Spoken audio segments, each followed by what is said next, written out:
Hello বন্ধুরা, সবাইকে স্বাগত জানাচ্ছি আমার নতুন ব্লগে। তো মাম্মামের আজকে 18 মাস কমপ্লিট হওয়ার পরে প্রথমবার মা নিজের হেয়ার কাটে করা হচ্ছে। তো দেখো মাম্মা কিন্তু বেশি দুষ্টুমি করেনি, সেটা তোমরা পুরো ভিডিওটা দেখলেই বুঝতে পারবে। তো সত্যি কথা বলতে গেলে আমরা ভেবেছিলাম যে হয়তো খুবই অদ্ভুত লাগবে মাম্মাকে দেখতে, কিন্তু একেবারেই না। মাম্মাকে সত্যি কথা বলতে গেলে অনেক মিষ্টি লাগছে। তোমরা জানিও মাম্মাকে কেমন লাগছে।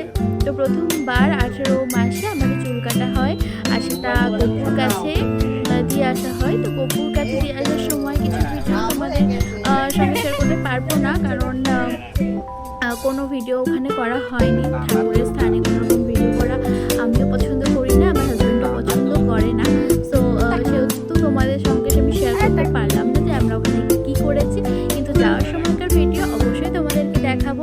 আর কেমন লাগলো তোমরা প্লিজ জানিও। মামার হেয়ার কাটটা কেমন লাগছে, বেশ সুন্দর না?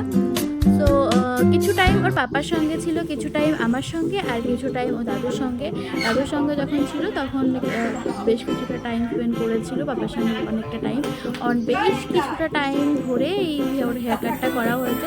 লাস্ট পর্যন্ত আমাকে দেখো দিয়ে দিয়েছে, কারণ ওর পাপা ও দাদু সবার কাছে থাকা হয়ে গেছে, এবার আমার কাছে থাকবে, না হলে আর থাকতে চাইছিল না, সেই কারণে আমাকে বসতে হলো। তো দেখো মামাকে দুষ্টুমি করতে শুরু করে দিয়েছে। মামাকে আর ভালো লাগছে চুল কাটার পরে মামাকে যে রিয়াকশন, সত্যি কথা বলতে গেলে মেয়ে না ভিডিও দিকে তাকাচ্ছেই না। ও না তুলছে ছবি, না তুলছে কোনো রকম ভিডিও, ওর কোনো রিয়াকশান নেই। ও একদমই ক্যামেরার দিকে তাকাচ্ছিল না।